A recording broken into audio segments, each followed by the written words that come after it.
안녕하세요. 연속극을 보는 것보다 사연을 듣는 걸 훨씬 더 좋아하는 60대 청자입니다. 드라마나 뉴스나 보다 보면 우리 주변에는 참 비관적인 사건들이 많이 일어난다는 걸 알게 됩니다. 그런 걸 볼 때마다 남의 일 같지 않게 느껴져서 참 안타까운 마음이 들곤 하거든요. 그래서인지 갖은 역경에도 굴하지 않고 이겨내는 사연이 많이 나오는 이 채널에 더 정이 가는 것 같습니다. 사람에게 목숨보다 중요한 게 어딨겠어요. 살다 보면 이 지긋지긋한 세상 등져버리고 싶을 때도 있겠지만 그래도 묵묵히 견디고 헤쳐나가다 보면 반드시 좋은 날이 온다는 걸 많은 분들이 기억해 주셨으면 합니다. 그래서 늘 귀동냥만 하던 제가 용기를 내서 이렇게 사연을 직접 드려봅니다. 전 20대의 남편을 만나 살림을 차리고 살았습니다. 남편은 크레인 기사였는데 당시만 해도 그런 자격증을 가진 사람이 흔치 않았던 시절이었어요. 건설 붐이 일어난 덕택에 남편의 벌이는 꽤나 두둑했고 술을 좋아하는 사람이긴 했지만 천성이 따뜻하고 인자한 남편과 함께 큰 다툼 없이 잘 살았습니다. 저희 두 사람은 3살 터울로 아들을 먼저 낳았고 둘째로 딸을 낳았는데요. 애들을 끔찍이 생각한 남편은 애들이 바라는 거 원 없이 해주겠다며 정말 성실하게 일을 했었죠. 한참 오래된 일이어서 기억이 좀 아련하긴 하지만 남편이 애들이랑 깔깔대며 놀아주던 장면이 아득하게 남아있긴 합니다. 그때를 가끔 떠올려 보면 짧았던 그 시절이 참 행복했었던 시절이라는 생각이 드네요. 왜 그때가 짧았던 시절이냐면요. 둘째가 3살이 되던 해에 남편이 갑자기 세상을 떠나기 때문입니다. 남편이 타던 크레인이 무게를 이기지 못하고 무너져 버렸고 남편은 손을 쓸 틈도 없이 참 허망하게도 숨을 거두고 말았죠. 남편은 제가 모습을 확인하기도 힘들 만큼 참 참혹하게 죽음을 맞았습니다. 당시 남편이 일을 하던 건설회사에서는 피해 보상금조로 장례비와 일부 보상금을 내놨는데요. 그 당시 전 그마저도 감사한 마음이 들었을 정도로 무지한 사람이었죠. 남편의 사고가 그저 더럽게 운이 없다고만 생각을 했고 작업 현장의 안전 규정이 미흡했다거나 남편이 무리한 작업 지시를 받은 게 아닌지 확인할 생각조차 못했거든요. 그저 이제 남편 없이 어떻게 애들을 키우며 살아야 하나 그런 걱정에만 사로잡혀 있었죠. 이제 혼자 애 둘을 키워야 하는 젊은 가부는 앞으로 닥칠 험난한 인생에 두려움을 느끼고 있었죠. 애들을 친정엄마에게 맡긴 뒤 전 먹고 살기 위해 거친 생활전선에 뛰어들어야 했습니다. 특별한 기술이 없는 여자가 할 수 있는 일은 많지 않았어요. 건물 청소부터 시작해서 식당이나 파출부 일까지 해보지 않은 일이 없었을 정도로 억척스럽게 살았습니다. 고데기로 따지면 이루 말할 수가 없었어요. 새벽 일찍부터 시작해서 밤늦게 끝나는 일상은 숨이 턱에 차오르도록 괴로웠습니다. 하지만 그래도 포기할 순 없었어요. 일주일에 겨우 2번 만나는 엄마를 애타게 기다리는 애들도 있었고 손주들을 키우느라 허리가 더 굽은 친정엄마도 계셨으니까요. 일을 하면서 마땅지 못한 대우를 받은 적도 많았고 월급을 떼인 적도 있었습니다. 남편이 없어서 무시하나 싶기도 하고 당당하게 항의조차 하지 못하는 제가 한심스러웠어요. 한 번은 건물 청소를 하는데 그 건물주가 계단을 청소하는 제게 다가오더니 치근덕 거린 적이 있었어요. 어이 아줌마, 이제 나이도 30대 정도밖에 안 되는데 왜 이런 곳에서 건물 청소를 하고 있나? 돈이 많이 궁한 거야? 아님 남편이 바람나서 도망간 거야? 그런 거 아니에요. 저 일해야 되니까 신경 쓰지 말고 돌아가 주세요. 어허, 내가 누군지 몰라? 이 건물 건물주야. 나한테 잘만 보이면 이런 곳에서 건물 청소 안 해도 되는데. 어때? 내가 제안 하나 할 테니까 한번 들어보는 게 어때? 그 제안만 잘 받아들이면 이 거지들이나 청소하는 월급보다 2배는 더 줄 수 있다고. 얼굴도 반반해서 너무 내 마음에 든단 말이야. 여자라서 우습게 봤던 걸까요? 그 건물주가 제게 제안한 거는 자기 첩으로 들어오라는 소리였어요. 본처가 있는데도 말이죠. 첩으로 들어오기만 하면 애들 교육비는 물론이고 매달 월급으로 건물 청소에서 받은 월급의 2배를 준다고 하더군요. 그날 밤 저는 얼마나 울었는지 모릅니다. 아무리 힘 약한 과부라지만 저도 사람이고 한 아이들의 엄만데 돈 없다고 이렇게 사람을 무시하고 도구로만 생각할 수 있을까요? 저는 그 일을 계기로 더욱 악착같이 살았던 것 같아요. 키 157에 작은 여자지만 일반 남자들보다 더 오기로 살아서 꼭 우리 아이들 훌륭하게 키우겠다고 다짐을 했었네요. 그래도 다행인 건 거친 손에 굳은 살이 배기듯 한 해 한 해 지날수록 적응이 되어간다는 점이었습니다. 중한 노동에 파묻힌 삶은 여전히 벅찼지만 그래도 견딜만 하다는 생각이 들 정도로 많이 단단해졌어요. 그렇게 전 남편을 잃은 아픔을 견디며 제 인생을 꾸역꾸역 살아가고 있었죠. 그 참담한 현실에서도 견딜 수 있었던 건 두 눈에 넣어도 아프지 않을 예쁜 새끼들 때문이었어요. 착하디 착한 첫째 아들은 엄마와 떨어져 할머니 손에 커야 한다는 걸 잘 받아들였어요. 그 어린애가 아버지가 세상을 떠났으니 엄마 혼자 감당해야 할 무게를 이해했던 겁니다. 제가 쉬는 날을 손꼽아 기다린 아이들은 스스로 인내하는 법을 배운 모양입니다. 엄마, 저 학교에서 반장 됐어요. 반장 선거했는데 제가 이겼어요. 표 차이도 엄청 많이 났다니까요. 어머, 정말 우리 아들 진짜 대단한데? 당연하죠. 제가 누구 아들인데요. 엄마 아들이니까 반장 되는 거야 일도 아니죠. 아들은 밝은 목소리와 표정으로 절 반겼습니다. 그게 일주일 동안 고생한 엄마의 피로를 풀어줄 수 있는 유일한 방법이라는 걸 잘 알고 있었던 거였죠. 할머니 힘드실까봐 집안일도 스스로 챙기고 어린 동생 기다릴까봐 집으로 꼬박꼬박 돌아오던 아이였어요. 그런 아들과 딸이 있으니 제가 힘을 낼 수밖에요. 그래도 아이들이 삐뚤어지지 않고 바르게 자랄 수 있었던 건 친정엄마의 힘이 컸습니다. 혼자 계신 친정엄마는 당신처럼 혼자가 돼버린 딸 자식을 위해 기꺼이 손주들을 키워주셨죠. 그래서 애들도 할머니에 대한 정이 남달랐습니다. 큰아이가 12살 되던 해였어요. 갑자기 쓰러진 친정엄마는 치료 한번 제대로 해보지 못하고 세상을 떠나셨어요. 효도는커녕 무거운 짐만 들였던 딸이었기에 어머니의 황망한 죽음이 더더욱 애달프고 아팠습니다. 엄마와도 갔던 할머니를 잃은 아이들의 충격도 상상 그 이상이었어요. 엄마, 할머니가 진짜 돌아가신 거야? 왜? 아직 오빠랑 나랑 어른 되려면 멀었는데 왜 벌써 돌아가신 건데? 할머니가 나랑 약속했는데 우리가 어른 될 때까지 같이 있어준다고 그랬는데. 아직 뭐가 뭔지 잘 모르던 막내가 그렇게 묻더군요. 전 말문이 막혀서 입을 열지도 못했습니다. 할머니가 뇌출혈로 돌아가셨다는 걸 이해한 첫째는 친정엄마의 장례식 내내 울음을 멈추지 않더라고요.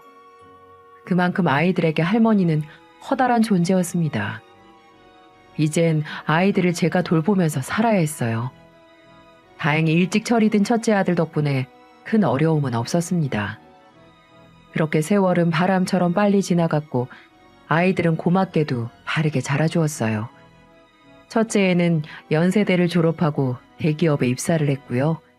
영어를 무척 좋아했던 둘째 딸은 외국어 대학에 진학해서 통역가의 꿈을 향해 언어 공부를 열심히 하고 있었습니다. 한 번은 이런 일도 있었어요. 대기업에 입사해 처음으로 월급을 탄 첫째 녀석이 값비싼 코트를 사들고 와서 제게 건네던 기억이 생생하네요.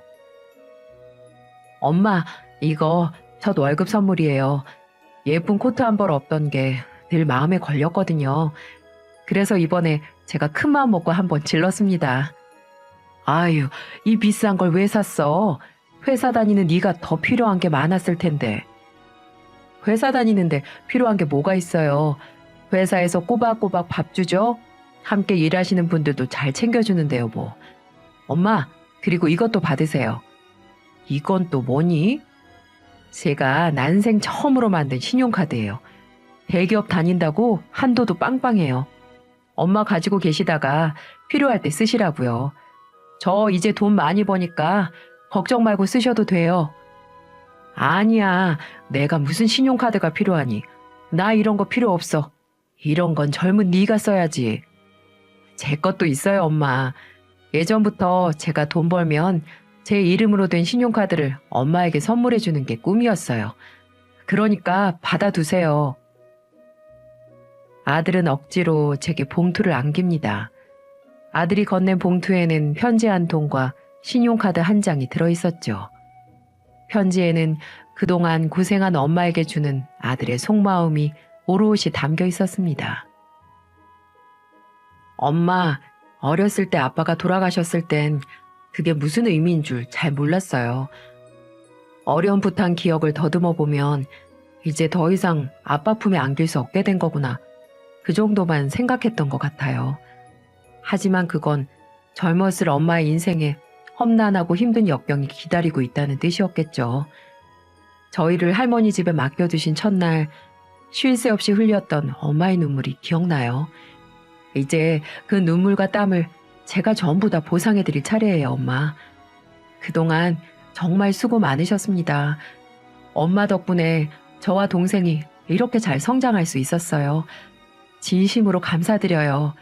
이제 이 아들이 엄마 행복하게 만들어드릴 거예요. 그러니까 건강하게 오래 사셔야 돼요. 손으로 꾹꾹 눌러 쓴 아들의 글자에 마음이 먹먹해지더군요. 이런 순간을 맞이하려고 그간 인생이 지독하게도 힘이 들었었나 봅니다.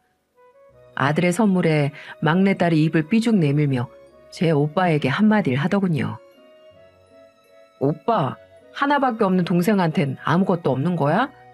엄마한테만 첫월급 선물 주고 나는 없는 거냐고. 아유, 그럴 리가 있나. 자, 네 선물은 여기 있어. 공부하느라고 힘든 동생한테는 현금이 최고 아닌가? 어머, 이게 얼마야? 50만 원? 왜, 너무 적어? 아니, 너무 많지. 와, 정말 고마워, 오빠. 그래, 이제 우리 동생 좋은 남자한테 시집갈 때까지는 이 오빠가 보살필 테니까 다른 걱정 말고 공부나 열심히 해. 알았지? 그 말 진짜야? 그럼 나 평생 시집 안 가고 오빠 보살핌을 받아야겠다. 그게 훨씬 더 편하겠어. 뭐라고? 아들 덕분에 저희 집에 웃음꽃이 활짝 핍니다. 얼마나 대견하고 속 깊은 아들인가요? 이런 자식들이 있다는 게 제가 살아가는 이유겠죠. 하지만 그 행복은 오래가지 못했습니다. 아마 하늘은 제게 이런 행복을 누릴 자격이 없다고 생각하는 모양입니다. 이 박복한 팔자, 지금 다음 문장을 쓰려고 하니 아직도 손이 부들부들 떨려오네요. 아들이 회사에 입사한 지 꼭 2년째 되던 날이었어요. 그날은 태풍이라도 몰려올 것처럼 날씨가 유독 어둡고 바람이 거세더군요. 아들은 고구마 순을 잔뜩 넣은 고등어 조림을 좋아했어요. 비가 오는 날에는 딱 안성맞춤인 메뉴라는 생각이 들어서 고등어를 사와 손질을 하고 있었습니다. 그 순간 전화기 벨이 요란하게 울리는 바람에 손가락을 베고 말았죠. 왠지 모르게 불길한 예감이 머리를 스치더군요. 정확히 뭐라고 설명할 수는 없지만 우리 아들에게 무슨 일이 생겼다는 직감이 들었어요. 떨리는 마음으로 소화기를 들었는데 낯선 남자의 음성은 제 심장이 뜯겨나갈 만한 말을 무덤덤하게 하더군요. 아드님이 사망하셨습니다. 한강에서 익사한 채로 발견됐는데요. 아무래도 한강대교 위에서 투신을 한 것 같습니다. 정말 믿기 힘든 말이었어요. 그렇게 밝고 온화한 아이가 왜 스스로 한강에 몸을 던진다는 말입니까? 머리가 빙글빙글 돌며 다리에 힘이 쭉 빠지더군요. 딸의 부축을 받으며 간신히 병원으로 갔어요. 차디찬 몸뚱이는 제 아들의 것이 틀림없었습니다. 이게 무슨 일이라니? 일어나봐 이놈아. 왜 거기 그러고 있어? 어서 일어나봐. 어서 일어나서 집에 가자. 네가 좋아하는 고등어 졸여놨어. 어서 가서 밥 먹어야지. 어? 어서 일어나. 아무리 애타게 불러도 아들은 눈을 뜨지 않았습니다. 아무리 몸을 잡고 흔들어 봐도 아들은 일어나지 않았어요. 목구멍에 뭔가가 걸린 듯 짐승의 울부짖음 같은 소리만 꺽꺽 나오더군요. 아무래도 거짓말 같았습니다. 한숨 자고 일어나면 이 지독한 악몽에서 깨어날 거라는 생각이 들었어요. 딸애가 넋이 나간 저를 붙잡고 오열을 합니다. 딸애의 목소리와 눈물이 이건 꿈이 아니라고 말하는 것 같았습니다. 사건을 접수한 경찰이 아들의 유류품을 건네주더군요. 아들이 회사를 다니며 매일 들고 다녔던 서류 가방과 신발이 한강 다리 위에서 발견됐다고 하더군요. 그리고 그 가방 안에는 아들의 마지막 유서가 담겨 있었어요. 노트 한 장을 찢어서 적은 유언장에는 그동안 회사에서 괴롭힘을 당했다는 내용들이 구체적으로 적혀 있었어요. 부당한 업무 지시에 거부를 하자 그 다음부터 조직적인 괴롭힘과 따돌림이 시작됐다는 것이었어요. 투명인간 취급을 한 건 물론이고 부서 내에서 말 한마디 따뜻하게 건네는 사람이 단 한 명도 없었다는 겁니다. 아들은 그 현실이 견딜 수 없이 힘이 들었었나 봅니다. 학창시절 때도 따돌림 같은 건 단 한 번도 경험해 본 적이 없는 녀석이었어요. 그랬던 그 애가 회사 내에서 집단 따돌림을 당했다니 믿을 수가 없더라고요. 유서의 끄트머리에는 저와 딸애에게 남기는 아들의 마지막 당부가 남겨져 있더군요. 엄마, 정말 너무 죄송합니다. 끝까지 효도를 해드리지 못하고 불효자식이 돼서 미안해요. 하지만 이제 저도 편하게 쉬고 싶어요. 이해해 주실 거죠? 사랑하는 동생과 함께 행복하게 지내길 바랄게요. 엄마, 우리 나중에 꼭 웃으면서 만나요. 그렇게 힘이 들었다면 회사를 그만두지. 숨이 턱에 차도록 힘들었으면 이 엄마에게 한마디라도 해주었으면 얼마나 좋았을까요? 하지만 집안의 가장 역할을 해야 한다고 생각한 아들은 꾸역꾸역 인내했을 겁니다. 자신이 돈을 벌지 못하면 제 엄마와 동생이 불행해질 거라고 믿었겠죠. 어리석고 바보 같은 놈입니다. 제가 행복한 이유는 바로 아들이 곁에 있기 때문이라는 걸 왜 몰랐을까요? 전 이대로 아들의 죽음을 인정할 수가 없었어요. 남편의 죽음에 대해 당당하게 묻지 못했던 과오를 다시는 저지르고 싶진 않았거든요. 아들이 남긴 유서를 근거로 정식으로 경찰에 사건 접수를 했고 아들이 다니던 회사에도 민원을 접수했습니다. 회사에서는 철저하게 원인을 규명하고 책임자에 대한 징계를 약속했어요. 하지만 몇 달이나 시간을 끈 그들은 아들의 죽음에 직접적인 원인을 미친 사람은 없다는 결론을 내렸고 부서 책임자에게 3개월 감봉이라는 미미한 징계만 내리고 마무리를 하려고 하더군요. 경찰에서도 비슷한 결론이 내려졌습니다. 협의점 없음. 그것이 종이 한 장에 덜렁 적힌 모든 것이었어요. 앞으로 살아야 할 인생이 구말리었던 아들이 괴롭힘을 견디지 못해 스스로 생을 마감했는데 이런 허무한 결론을 받아들여야 한다는 사실이 믿어지지가 않았습니다. 이대로 가만히 있을 수가 없었어요. 전 언론사, 검찰, 경찰, 청와대 게시판을 가리지 않고 아들의 억울한 죽음을 밝혀달라고 읍소했습니다. 눈이 오나 비가 오나 목에 피켓을 걸고 아들의 회사 정문 앞에 서서 침묵의 시위를 했습니다. 책임자에게 여러 차례 면담을 요청했지만 돌아온 대답은 회사에 적응하지 못해서 벌어진 일이라는 말뿐이었어요. 절대 받아들일 수가 없었습니다. 우리 아들은 늘 사람들에게 친절하고 밝은 아이였어요. 아이가 회사에 적응하지 못한 게 아니라 회사가 아이를 적응하지 못하게 만든 거겠죠. 길거리에서 쓰러져 죽는 한이 있더라도 끝까지 아들의 억울함을 풀어줄 생각이었습니다. 전 모든 일상을 내팽개치고 몇 년 동안이나 아들의 죽음에 매달렸습니다. 그렇지만 나약한 엄마의 힘은 미약하기 그지없었어요.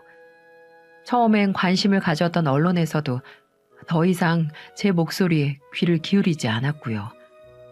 아들과 함께 근무를 했을 수많은 사람들은 절 냉담한 눈빛으로 보며 스쳐 지나가 버렸습니다. 모든 것이 꽁꽁 얼어붙을 것만 같은 추운 날에도 이를 악물고 버텼다가 동상에 걸려 발을 잘라야 할 뻔한 위기에 빠진 적도 있었고요. 뜨거운 해를 견디지 못하고 그 자리에 풀썩 쓰러진 적도 많았죠. 그래도 멈출 수가 없었습니다. 이렇게라도 해야 우리 귀한 아들 한이라도 풀어줄 수 있을 것 같았거든요. 까무로 정신을 잃고 병원에 실려갔던 날, 아들이 제 꿈에 나타나 제 볼처럼 잘 익은 사과 하나를 주더군요. 그러더니 제 어깨를 토닥이면서 이제 걱정하지 말고 편하게 쉬라며 환하게 웃는 게 아니겠습니까? 아들 옆에는 먼저 간 남편이 아들과 똑같은 미소를 지으며 고개를 끄덕입니다. 그렇게 보고 싶은 아들과 남편 모습이 눈앞에 어른거리는데 눈물이 쉼없이 흐르더군요. 이제 그만하면 됐다는 아들의 목소리 같기도 하고 그동안 고생했다는 남편의 위로 같기도 했습니다. 눈을 떠보니 응급실이더군요. 제 손을 꼭 붙잡고 있는 딸애가 펑펑 눈물을 쏟아댑니다. 엄마, 이제 정신이 좀 들어요? 이게 정말 뭐야. 그러니까 왜 그 뜨거운 떼약볕 아래에서 뭐하고 있었냐고. 이제 그만 좀 하라니까. 엄만 괜찮어. 걱정할 거 하나 없어. 괜찮기 뭐가 괜찮아. 툭 하면 쓰러지고 병원에 누워있는 게 괜찮은 거냐고. 엄마, 이제 제발 좀 그만하자. 엄마도 살아야 할 거 아니야. 엄마마저 무슨 일 생기면 난 어떡하라고. 오빠도 그런 건 바라지 않을 거 아니야. 엄마, 이제 우리 좀 살자. 이제 우리도 남들처럼 그냥 살자고. 딸애가 절 붙잡고 애원을 하는데 가슴에 구멍이 뚫리기라도 한 것처럼 공허한 마음이 들더군요. 아들의 죽음에 실성한 엄마를 딸애는 또 얼마나 기다렸을까요? 어릴 적부터 지금까지 내내 엄마만 기다렸을 딸애를 생각하니까 그 또한 못할 짓이라는 생각이 드는 겁니다. 그래서 결심을 했습니다. 얼마 남지 않은 인생 우리 딸 하나만 보고 살아야겠다. 아들만 생각하면 애달프고 아프지만 이제 우리 딸애한테도 곁을 내줘야겠다고 생각한 것이었죠. 그 길로 전 시위를 그만두었습니다. 이제 아들의 억울한 죽음을 밝히는 일 따위는 하지 않겠다고 다짐했어요. 그리고 그것이 아들이 진정으로 바라는 일일 거라고도 생각했습니다. 매년 아들이 죽은 날이 돌아오면 전 한강을 가곤 합니다. 아들이 마지막 순간을 선택했던 그 장소에 가서 꽃도 주고 술도 한 잔 뿌려주곤 하죠. 그렇게 아들을 잃은 헛헛함을 달래며 딸과 다시 일상으로 돌아갔습니다. 아들의 기일이었던 그날도 여느 때와 다름없이 한강대교를 향해 걷고 있었어요. 그런데 저 멀리서 어떤 청년이 신발을 벗어놓고 가방을 놓아두던 그 자리에 사람이 우두커니 서 있더군요. 순간 아들의 모습이 겹쳐지면서 심장이 쿵 하고 내려앉았습니다. 그 청년은 한 손에는 소주병을 들고 있었고 또 다른 한 손에는 핸드폰을 들고 있었어요. 전 그 청년에게 큰일이 생겼다는 걸 직감했습니다. 아니나 다를까 그 청년이 글쎄 난간에다가 다리를 걸치는 게 아니겠습니까? 너무 놀란 나머지 가져온 짐을 전부 팽개쳐버리곤 그 청년에게 뛰어가 팔을 와락 움켜쥐었어요. 잠깐만요. 제발 잠깐만요. 이러면 못 써요. 못 써. 이거 놓으세요. 제발 부탁이에요. 저 좀 놔주세요. 젊은이, 이러면 안 돼. 남은 가족들도 생각해야지.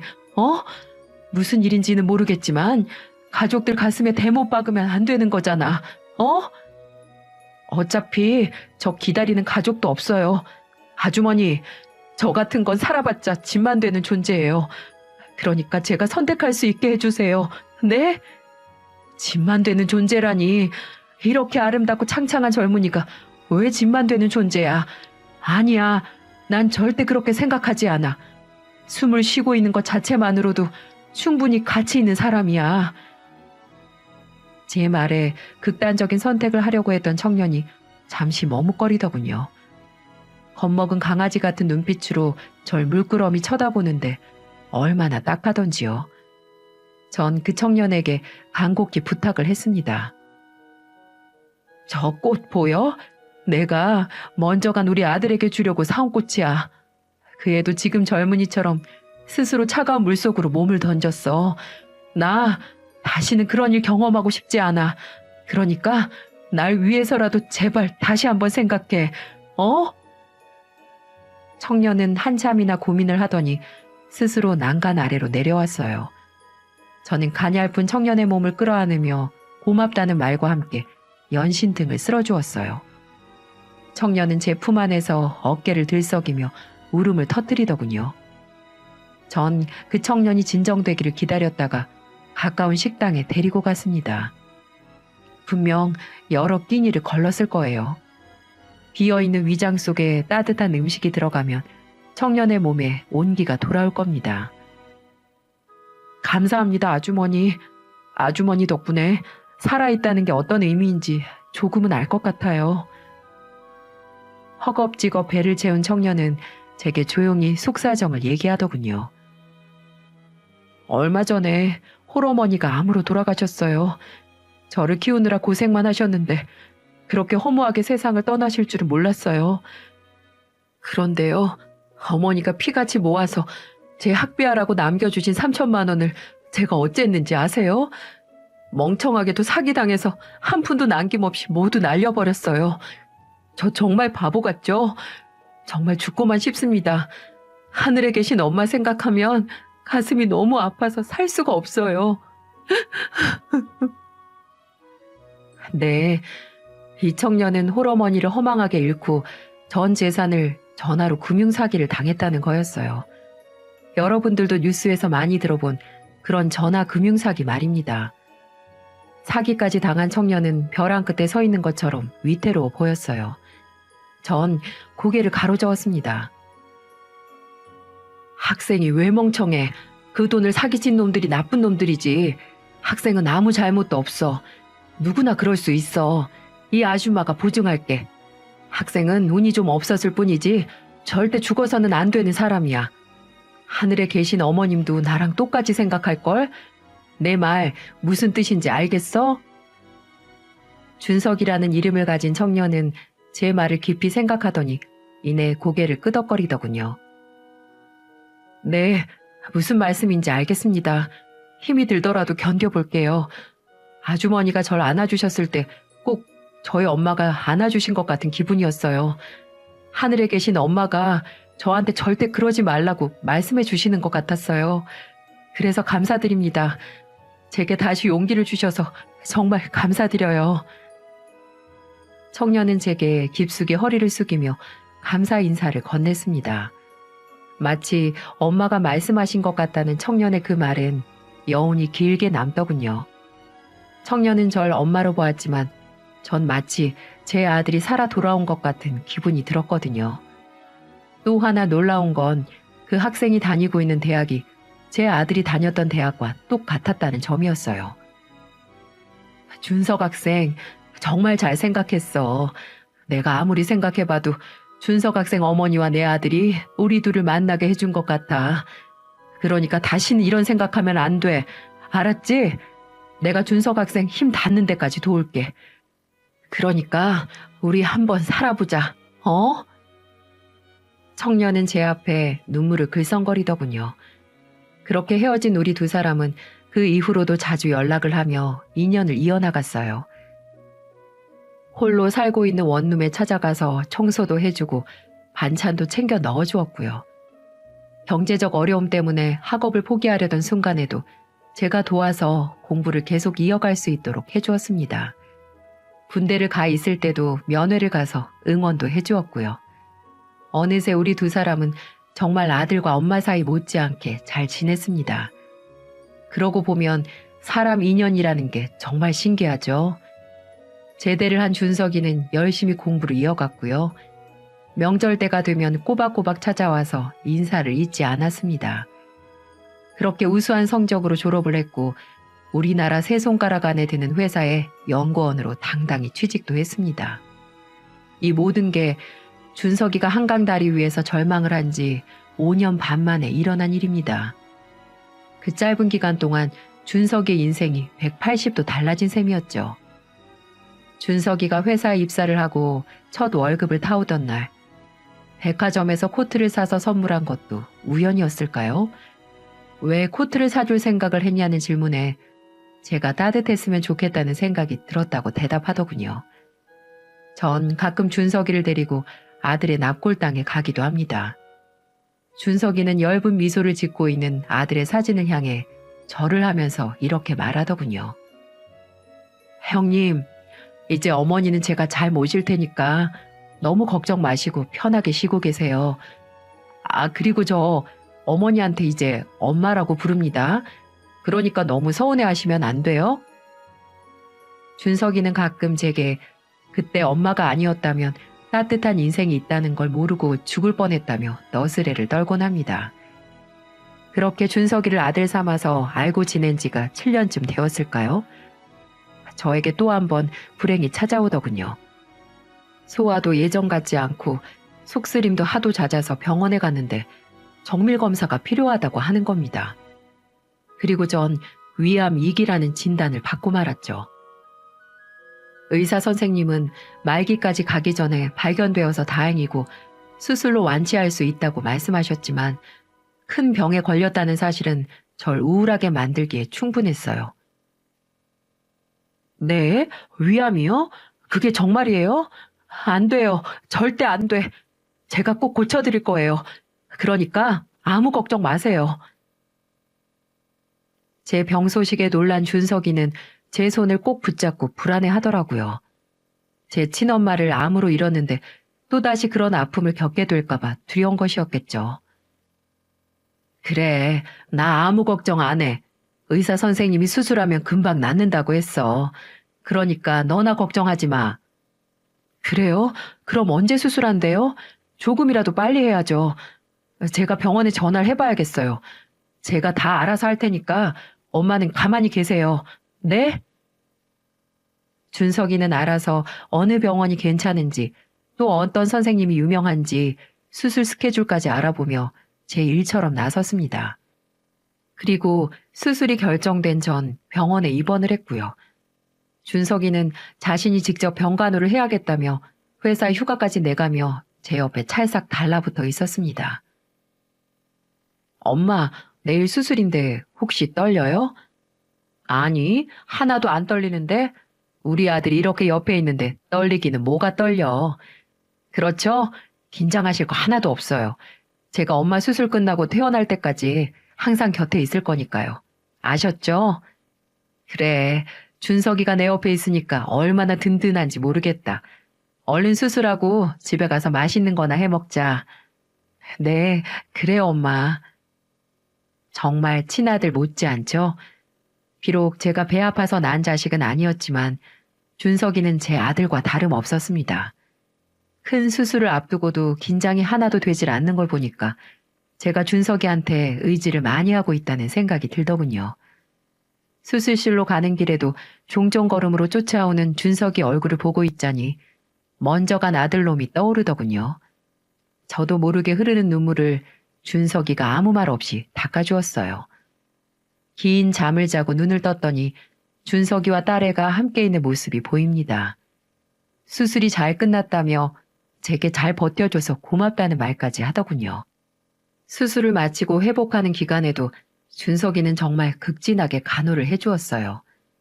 그 덕분인지 수술 예후도 무척 좋았고 예정된 날보다 빨리 퇴원을 할 수 있었답니다. 엄마, 제가 뭘 했어요? 다 잘 된다고 했죠? 의사 선생님 말씀 들어보니까 수술이 너무 잘 됐대요. 거봐요. 걱정할 거 하나도 없다고 했잖아요. 그래, 우리 아들 덕분에 내가 이렇게 건강을 되찾았구나. 고맙다, 아들. 아니죠. 제가 더 고맙죠. 이렇게 제 곁에 있어줘서 제가 너무나 고맙죠. 애틋한 우리 두 사람을 가만히 보고 있던 딸아이가 삐죽 입술을 내밉니다. 아유, 정말 못 봐주겠네. 엄마 눈에는 아들만 보이고 딸은 안 보여? 아니, 어떻게 된 게 큰오빠 있을 때도 찬밥, 작은 오빠 생겨도 찬밥. 난 왜 맨날 찬밥이야? 그럴 리가 있나. 우리 딸이 왜 찬밥이야? 나한테는 둘 다 따순 밥이지. 정말이야? 그럼 어디 한번 꼭 안아줘봐. 그래, 그럼 이리 와봐. 갈비뼈가 으스러지도록 내가 안아줄게.